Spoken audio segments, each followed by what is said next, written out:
6 more cabins are broken into. In Mammoth Lakes, California, He came right to our window. one bear turns everything upside down. The bear comes up, breaks in windows, breaks in doors. Only the man they call the Bear Whisperer knows just how far this bear will go. That just gave me shivers up my spine, that she could be alive and wreak havoc like she did a year ago. Are you all right, ma'am? It's like a crazed animal at this point.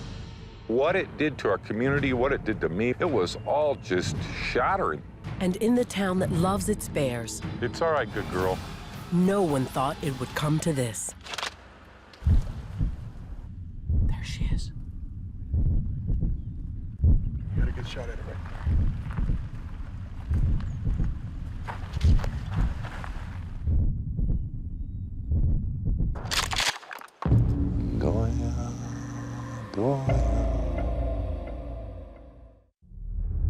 Mammoth Lakes, a mountain resort town located in the middle of some of California's last true wilderness. We happen to live in God's country. We're a day's walk from Yosemite. It's just paradise up here, and so the people know it, and the bears know it too.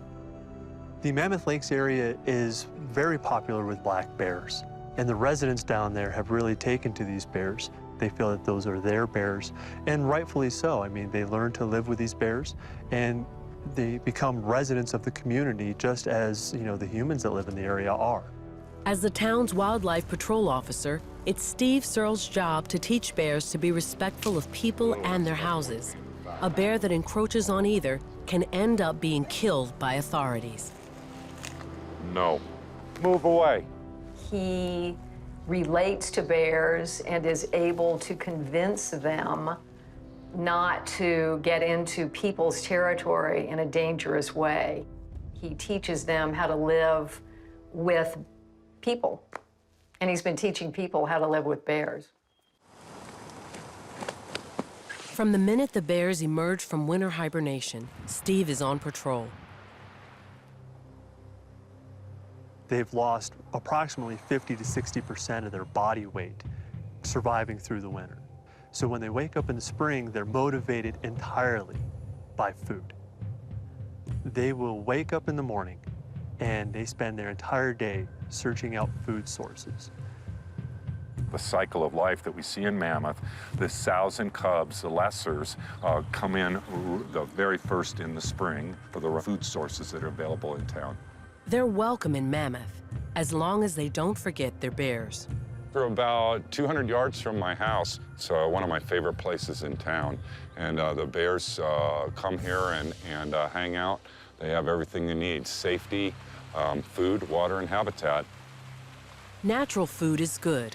Human food is bad. It's especially important to keep mothers, called sows, away from people food. Get out of there! Hey, get out of there! You naughty bear! None of that! Sows teach their cubs how to eat and how to forage in a very peculiar way.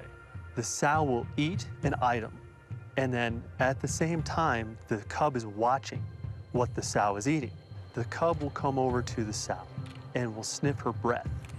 And since they have such an immense sense of smell, that registers in their brain in memory banks that whatever mom just ate must be good food. And they'll recall on that memory at a later date and time to identify whether something's food or not. If a cub's memory banks register people food as good, it won't know how to find natural food and won't know how to teach its own cubs down the line. The longer we work with them and keep them alive, the smarter they get and the more learned they are about the ways of man. Stay out of traffic, stay out of cabins, stay out of garages, stay out of cars. But each year, there are some bears who just don't get it. Every morning, Steve checks on the bears in town to make sure they're okay. Today, he is one step behind a young sow and her cub. Hello. Hi, good girl. Knowing the topography and geography of the area and where the roads lie, I could see that the bears were going to cross Lake Mary Road, and so I went up there and waited for them so that they could maybe cross a little bit safer. Cars do get going pretty fast right there.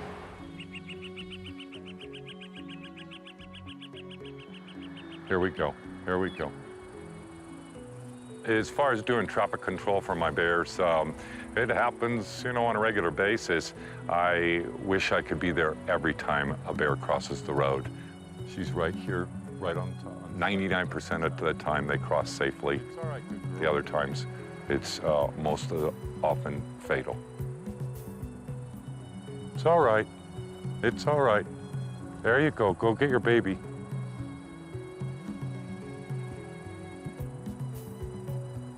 There you go. There you go. Pick her up. Let's go. Come on. But the sow doesn't bring the cub back with her. Something's caught her attention. Where are you going? She was absolutely going somewhere. She wasn't fooling around. You could really see she had her nose up in the air and was, you know, on a mission. 20 minutes later, All right, so you're in 9, the bears are at 5. I'll be en route right now. Thank you very much for calling. Steve finds out exactly where the two were headed. Mono 1, Wildlife 1. Wildlife 1, Mono 1. Can you show me code 4, 10-6, Lower Falls Tract? Code 4, 10-6, Lower Falls Tract. The sow and cub were just trying to break into a cabin, and so we're going to respond up here and see if it's so that she's trying to bust in would be a bad thing. Hi. Good, how are you, sir? And you saw the bears? Oh yeah, it was a mama and a very young cub. These old cabins up here, you know, close to 100 years old, they were built as fishing homes. They're all single pane windows. They're easy to break into. It's kind of a target-rich environment. Hello? Did I see by the sow's body posturing and her nose in the air that she was on her way to commit a misdemeanor? Did I know she was going to break up a door jamb today? No, I'm not that good. For now, there's not much Steve can do. The bears have left the area. I need to catch them red-handed, and anything 5 minutes or longer after the act, I'll just pass on it. The bear won't have a clue what's going on, and I don't roll that way. Steve will work with a bear for any number of reasons. Get out of there! He uses non-lethal techniques to keep them away from crowds, You bad bear! to move them out of dangerous areas, and to let them know where they can and cannot search for food. Get out of there! You bad bear! I have dozens of tools at my disposal, everything from doing nothing and observing through pepper spray, pyrotechnics, flashbang devices, audio devices, things that smell, things that whistle, impact devices, rubber bullets. Every situation's different, and my job is to do the very best thing I can for the people and the bears. Wildlife 1, 4425. Copy that, thank you. Less than 24 hours after the sow and cub's attempted break-in, there's another bear report. This time, the bear got in. I have no tolerance for busting up homes. It really pisses me off when bears do this. Did you folks just get here? We just got here. I saw glass. I looked at the window, it was broken. I'm like, that's odd. I thought we were robbed. The kitchen is completely trashed. Food everywhere, the refrigerator open, banged up, soda cans, things I didn't even know what they were, ripped open, tons of bite marks. I can see the slobber from the bear, and so you can pretty much estimate, you know, just from my height, the height of the bear on this single pane window. It's a front paw print and a rear paw print. It's going to be an adult bear with this set right here.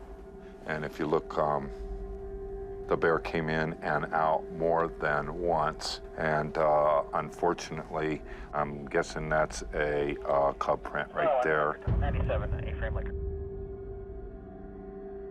A bear bringing her cub into this house. It's just terrible. The bear was in here more than once.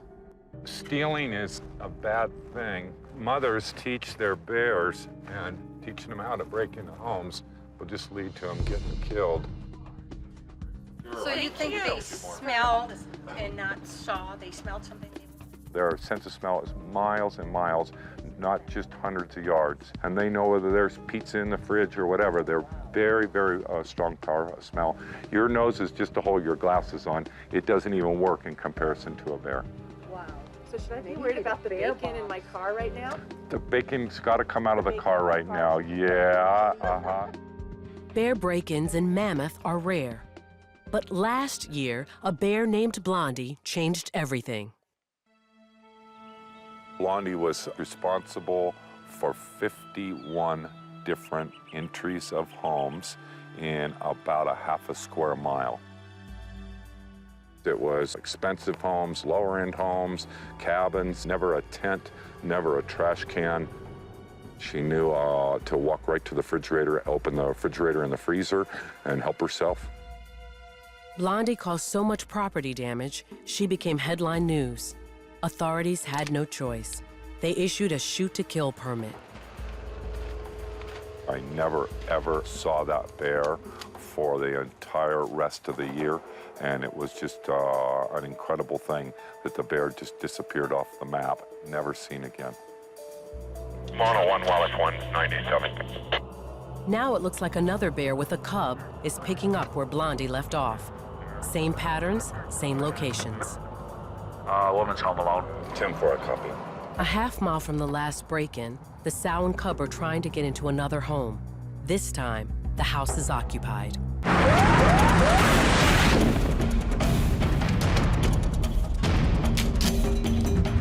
Hello? Are you all right, ma'am? Where are they at? There's nothing out here? No, ma'am. Are you okay? Yeah, I'm okay. All right. You can get through a window out there. All right. Bears should not be pulling on anybody's window, especially an occupied home. I take it very seriously, to get a bear shot. I wish I got here sooner, and I would have dealt with it right then, and we're just a few minutes behind the call.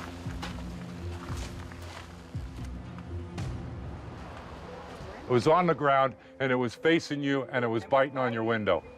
And the baby was right in between all those little trees there. All right, thank you very, very much. Mono 1, Wildlife 1. I'm gonna be 98 from the call, report taken. The bears are UTL, but I'll be patrolling the area for the next hour or so. Within a half hour, Steve gets the tip he's been hoping for.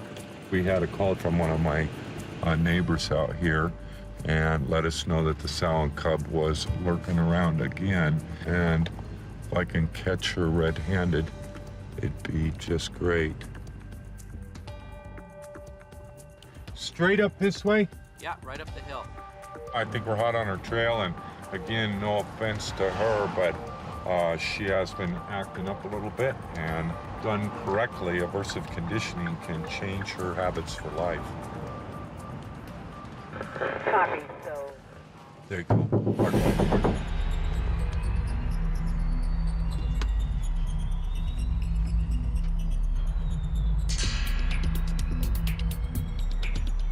Steve stays a short distance away from the bears, hoping to catch them attempting another break-in. But then, neighborhood dogs frighten the bears. The sow runs one way, the cub heads up the nearest tree. With the sow and cub separated, Steve shifts his efforts from punishing the bear to reuniting her with her cub. We got 3 dogs on the bear right now. We got a baby cub right here at 10 feet.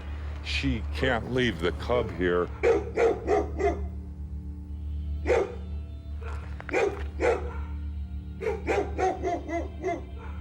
guys could keep your dogs with you? Yeah, totally. Cub is just right behind us, a little 8-pounder. Yeah. We have to hook them back up. She can hear you. She's on her way.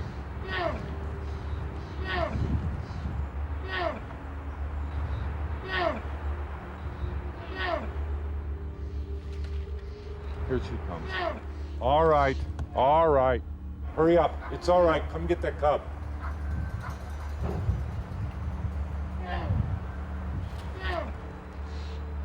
Go ahead. Calm her down.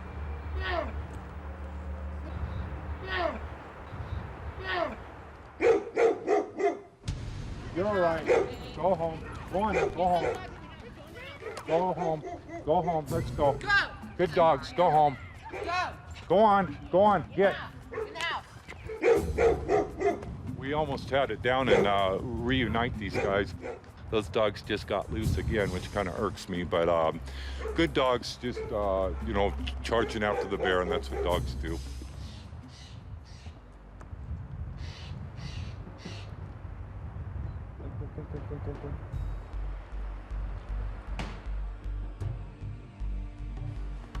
Finally, after 40 minutes,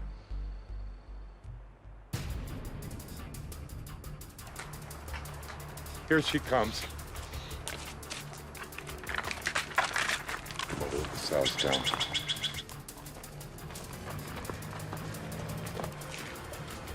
Here's the baby coming down. There you go. Come on.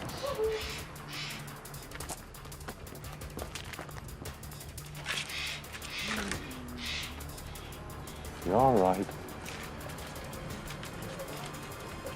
You're okay. You're all right.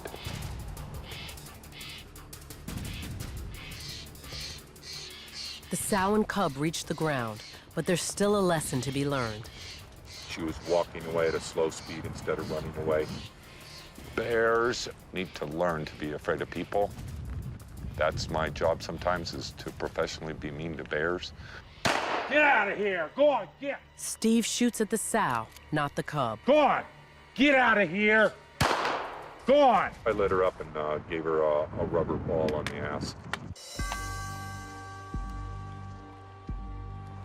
101, Wildlife 1. I just fired 2 different rounds on this sow out on Woodman Street. We're code 4. Just FYI, if you get somebody calling in. They are non-lethal rubber rounds, light fields, and they work just great. It's a soft rubber, and just reach out and tap her and let her know she's in the wrong place at the wrong time. Don't be walking around midday checking windows. We'll treat you like any other perpetrator in our town. Steve measures his success with the bears by their actions. 24 hours after shooting rubber bullets at the sow and cub, they're staying away from homes and eating their natural food in the forest. It looks like the aversive conditioning is working. Wow, I mean, this is what it's all about. When we get them to practice more of this behavior and less human action behavior, my job is, I'm the luckiest guy in the world. In the quiet of the forest, Steve gets his first close-up look at the sow. These young bears are difficult to identify sometimes with them shedding out and changing colors. This one's a two-tone bear, a little bit unusual. It's a 3.5-year-old female. She came out of hibernation with 2 cubs. One died right away early in the spring, and then she was left with 1 cub. She entered at least 3 different homes while she had her cub. One of the really odd things is that the homes are all being vandalized in the daytime. Steve begins to piece together everything he knows about this bear. It all seems eerily familiar. The size makes sense. Her age makes sense. Every single thing indicates that it's the bear who entered all the homes. Last year, Blondie, that she could be alive and wreak havoc, that just gave me shivers up my spine. Dark head, dark legs, blonde straps and back blonde highlights. That hasn't changed much other than the blonde continues to darken, but those same basic color patterns, same age, same sex, same homes that are being broken into, Blondie never went in a single home at night. She only went in homes in the daytime, which made it even more offensive. When Blondie first appeared, she was an orphan cub who had to learn how to survive on her own. The bear's been staying out of trouble, but did enter this home last week through an open window. That's just terrible for a bear to learn those lessons. This bear is going to grow up to be a big, huge bear. And if we don't train him correctly from the start, then we get what we deserve. I'm sorry, buddy. Feeling good, huh? The bear just got in the habit of going into houses that were open, all soft entries, open sliding glass doors, open windows, and it would go straight to the fridge, right past the trash can, and help itself to ice cream or fine cheeses. Guava was a favorite. People weren't afraid of it. They didn't report what she was doing, and they would just shoo her out of the house. Go on, you cute bear, and keep the cookies. And so it went unchecked and unreported dozens of times. What are you doing here? Hey, what are you doing here? You bad bear. You bad bear. No more. It was just a really, really bad example of loving on bears too much. People just went out of their way to protect her. The bear came out of den last year and proceeded to enter homes. Again, they were all soft entries in a half a square mile. 51 times it entered homes. Go on, get out of here. I just could not put a stop to it. Rubber bullets, flashbang, pyrotechnics, the food reward, and the people doting over that bear outweighed me being mean to the bear. The bears left the area. But there was another issue hampering Steve's efforts to teach Blondie. Mammoth Lakes borders federal forest land. Steve's area of responsibility is within the 4 square miles of our town, where Steve can use all of his techniques and efforts to dissuade bears and try and change their behavior patterns. When Blondie raided homes outside Steve's jurisdiction, he was powerless to stop the behavior. Really, it was quite evident that Blondie was going to push the envelope until somebody had to shoot her.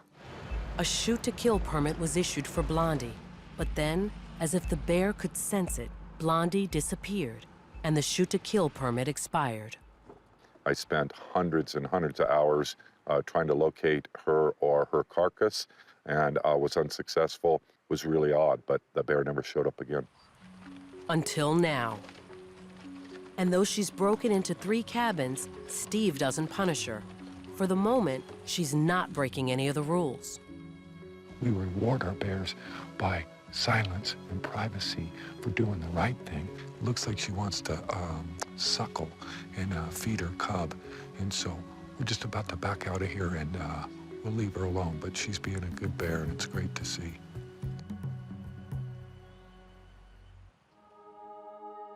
For 3 days, there are no reports of Blondie and her cub.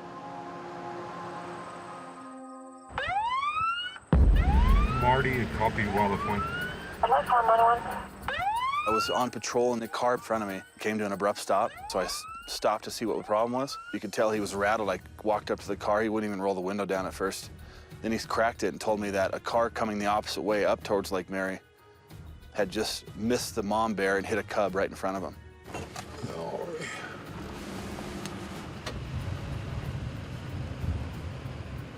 Marty, how long you been here? Just about 5 minutes. I just missed it. The little cub got rolled behind its mom. The mom is presumably on scene.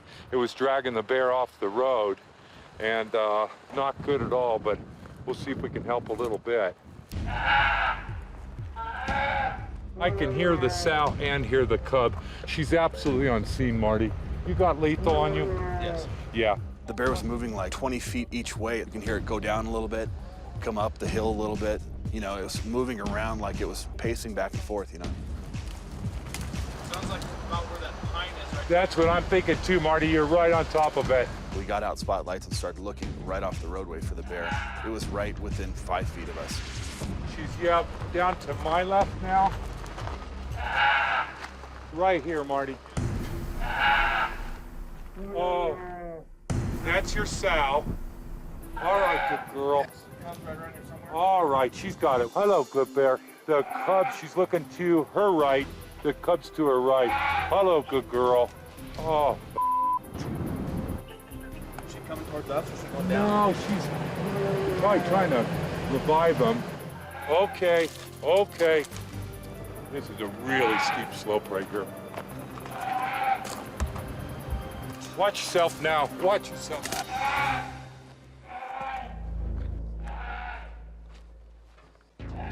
Okay.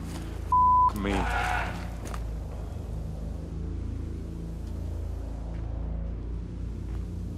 Where we can't work through this brush, that bear can come through here faster than the fastest human on Earth.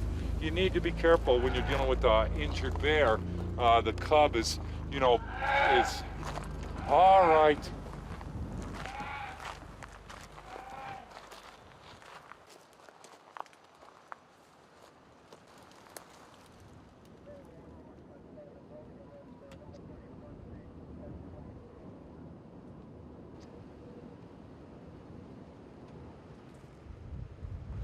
Uh-oh. Oh. Oh. I don't hear the cub. I'm guessing it's 11:44. Oh. Oh, boy.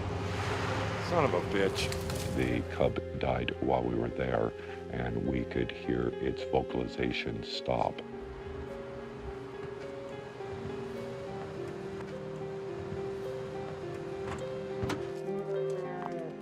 She's mooing over a dead cub, not a live one.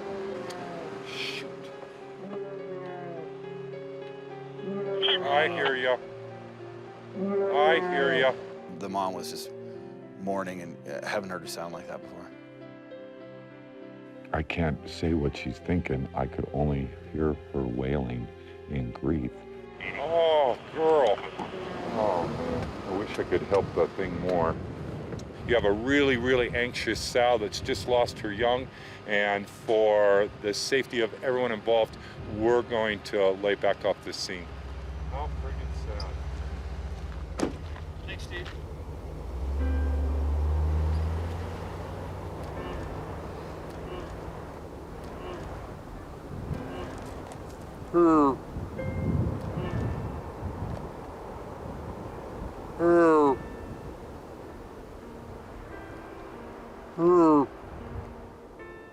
I share in her grief. I've seen it go on for, you know,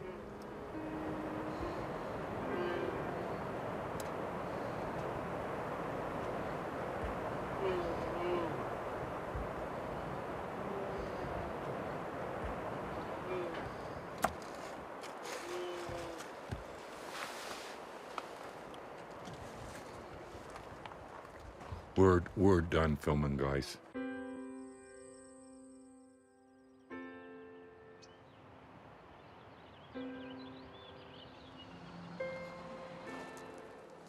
I didn't sleep at all, and the thoughts that went through my mind and the images, I replayed it a few times last night. I have personal experience of people losing their children. It will ruin the rest of your life. All of this has been trampled down, and obviously the bear went through here. 51% of all black bears die before they're 18 months old. It is something that bears have to deal with all the time. I don't see any blood or hair or the body of the young bear, and kind of happy for that. She must have dealt with it in her own way, and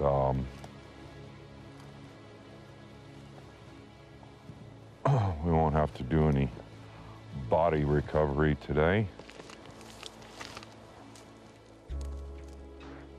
I see some of the most beautiful things, you know, that anyone could ever imagine.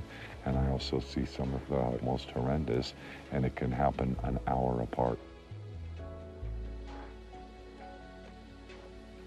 You know, I'm the luckiest guy in the world, and some days suck. Blondie disappears. Steve is now monitoring the big bears who have come into town and taken over the prime feeding areas. Like the bear who's made a local golf course his home. Steve calls him Half-Bib. We call him that because of the big blaze on his chest. It looks like a bib. He comes out about this time every evening and enjoys the cool grass. Have a poop and a pee and a little bit of food and water. He's a no harm, no foul bear. He's never caused any problems in Mammoth. I can't document a single 911 call that we were on with that bear.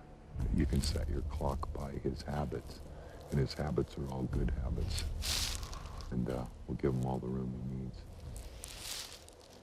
In the summer, he does try to hold space in some of the most prime habitat, and in this case, he can hold his own in the golf course and makes a good living there on the grass, the flowers, the wasps, the insects, the larvae. It's just a really rich place for food.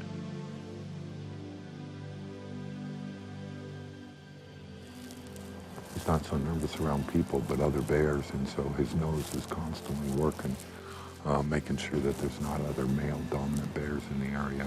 Tonight there's not, and so he's got the place to himself.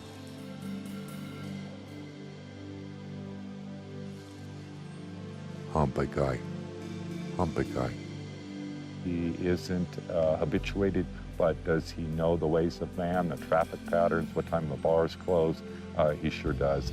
And he's a great example of the bears that we want to keep alive in Mammoth. But not all bears play by the rules of Mammoth Lakes. There's a bear in a cabin up at Twin Lakes, cabin number 4. Here's the entry spot, and the bear went in and out a couple of times, and then just before you got here, headed up the back trail. Just kind of ripped the side off, and looks like it hopped on the bed and went in. Bear was in here for a while. Can you see the blonde colored hair? Could you describe him for me? It's not a big, super mature looking bear to me, but it's not a little guy either. She has some pictures here, Steve. You could scroll through. Oh, no. This is Blondie. 4415, 4411. 3 weeks after Blondie's cub was killed by a car, the bear is out of control, He came right to our window. raiding multiple houses daily. I looked up, and there it was by that big tree, just looking at the cabin. I said, at there you, he huh? is. And we know that bear. It's that young bear that's the baby was killed. After her cub was killed, she had more free time and started a new rash of burglaries. A cub in tow is a restraint. She doesn't have that restraint anymore. Blondie's now able to travel faster and farther. She moves outside of town back to land controlled by the federal government, the same area where she caused so much damage a year before. Steve is powerless to do anything. It's beyond his jurisdiction. I was ordered to stand down in those areas with any type of tool that I might use on a bear. Copy that. We'll be documenting. I guess. A letter was served to the city council, the police department, and to myself, stating that I was not welcome to work with bears, lethal or non-lethal, anywhere in those tracts of cabins. But Steve isn't prohibited from being there, and he wants to monitor the situation. Look at every one of these has got bear prints all over them from the same bear trying to push it in. This is the 5th one on the block I know of. Not cool. 6 more cabins are broken into. The owner of the lodge at Twin Lakes, he's had 8 or 9 entries with dogs in the house, with people in the house. This is happening, every day now. The scene is so typical, cupboards opened, refrigerator opened, all the good sweet food gone. I think we're up to 17 or 18 cabins now up in the Lakes Basin in probably 3/4 of a square mile. They get pretty aggressive and pretty confident once they succeed. it was not easy to shoo it away. And usually I can shoo them. And now I just feel we're all in jeopardy. We love the bears, and we hate to see anything bad happen to them, but my view is you do everything you can, and if there's nothing else you can do, then sometimes you have to get rid of it. What it did to our community, what it did to me, what it did to the reputation of the town, it was all just shattering. People were just horrified both ways. The people that wanted the bear killed, the people that didn't want the bear killed, the people that are in the middle of the road, the politicians. It was just absolutely insane. Bear comes up, pulls off the shutters, breaks in windows, breaks in doors, throws things everywhere. Don't be discouraged from picking up the phone. Yeah, but your police cannot do anything No. to get rid of the bear. If the bear breaks into that cabin and I'm in there and I shoot that bear, what happens? Do I have that right to actually use a firearm in my home? It's probably too late to save her now, and something needs to be worked out because we're here leaving our cabins up there vulnerable to that bear still. We have done everything that we know, and still right now we have a road bear. Could the bear bowl somebody over, escaping from a residence? That part was very, very possible. As hard as it is, I needed to admit defeat with that bear.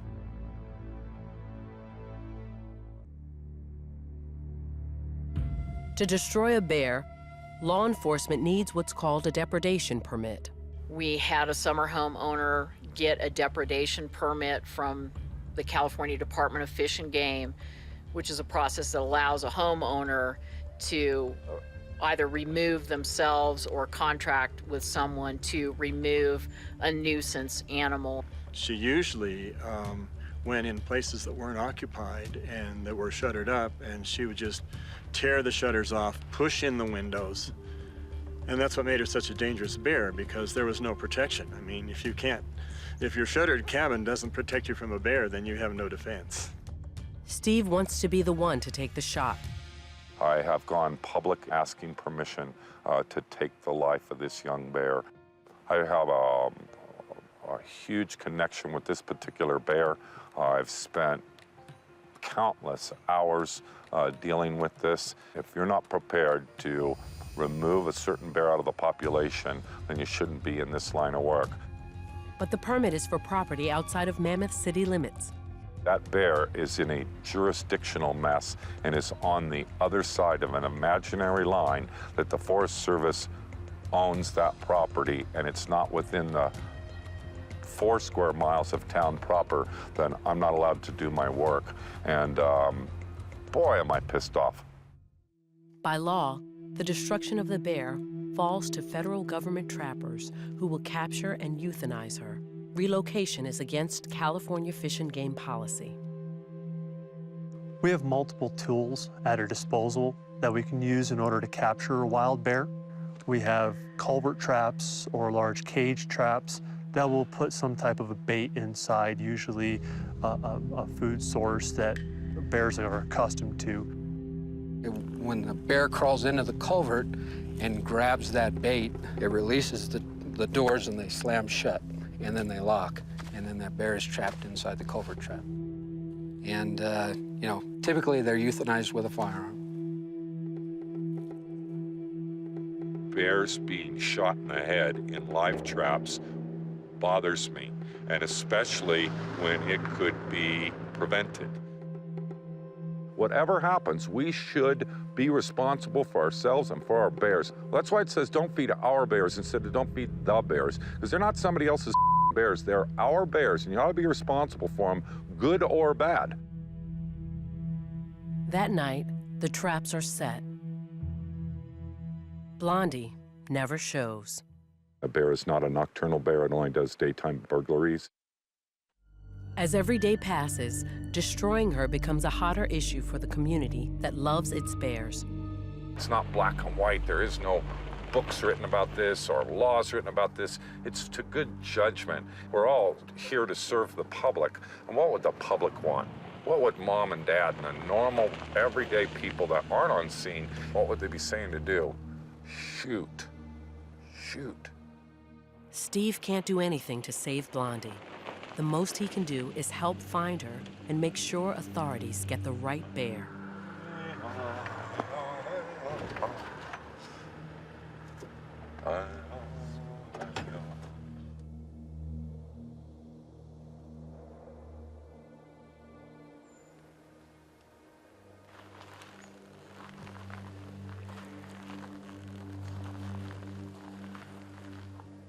When I pulled in there, I could see that one of the cabins that was broken into last week, that the windows had been repaired. All the shutters had been torn off, the screens had torn off, the window was covered with her prints. David 1, Wildlife 1. Wildlife 1, 4410. Yeah, it's breaking into another cabin now.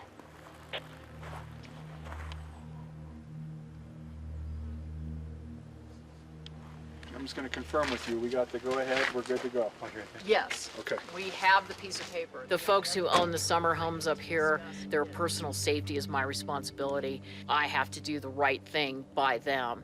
And that meant that this bear needed to be killed. Blondie has become a public safety hazard. The bear continues her rampage. But it's daytime, and the feds aren't present. Now it falls to the Mammoth Lakes Police Department to destroy her. I just need to know where he is. Steve. Behind the Olson cabin. We're probably 300 yards up from where my truck is. The more of us that are moving through here, the more noise we're going to make. So we need everybody just kind of slow down and be conscious of that.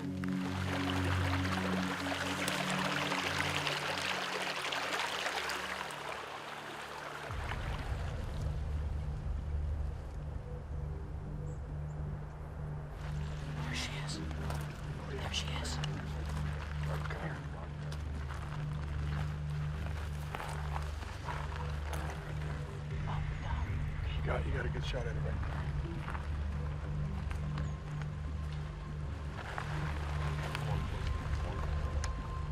My thoughts were to make it clean, to make it safe, and to just get the problem solved. The bear was probably full from eating and was laying down at the base of a tree. I stayed eyes on the bear. They got locked and loaded.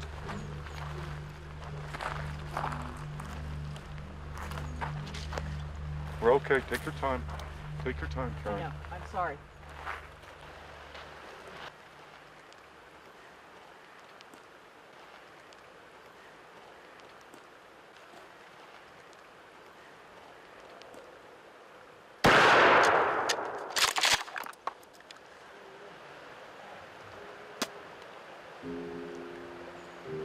Second shot, yes? Yeah. Go.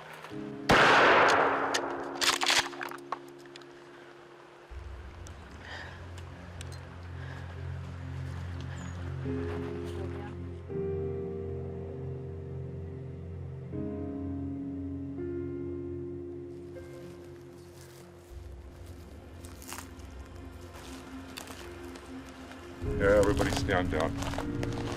Okay, I need to talk to you. Sure.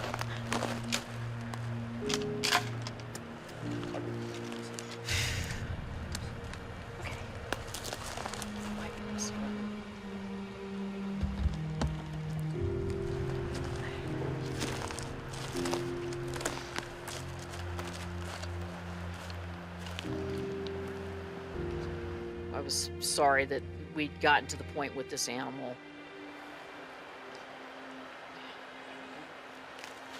It's just, we have such a unique environment up here. We certainly, as human beings, have a responsibility in that, and that we allowed the animals to get to the point where they started to look for human food instead of their own. I got a vested interest in it. My cabin's been broken into 3 times in the last 3 weeks. Okay? I understand that, Did you get sir. him? Yeah. Yes, sir, and she's actually a she. And yes, sir, Is that we the did. way? That's the one. We're really happy that the authorities came here and took care of this guy. It's too bad, but it's tough. You know, they can be smart about those. Yeah. Or it might have taken her a day to go in, but, you know.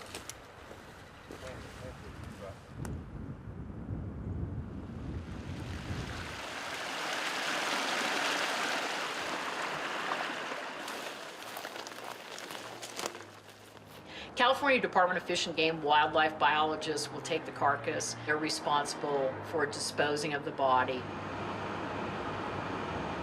For the time being, I've taken possession of the bear. Maybe collect our thoughts before we turn the bear over to be put in the landfill.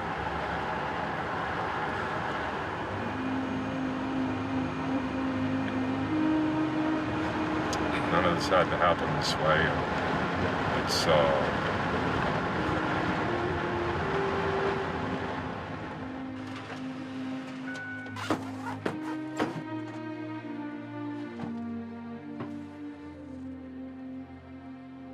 I'm not a religious man, but I think I'm a spiritual man, and the Native Americans taught me to follow their lead and make an offering to this guy, help this guy along a little bit best we can.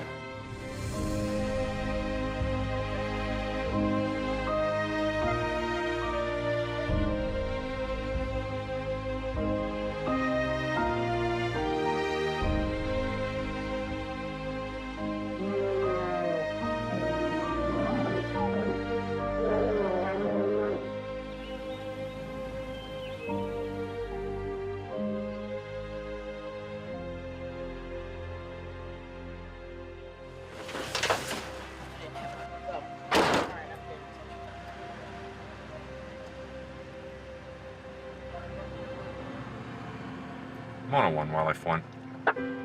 Wildlife 1. Can you show me 98 from the Lakes Basin? Sounds fine.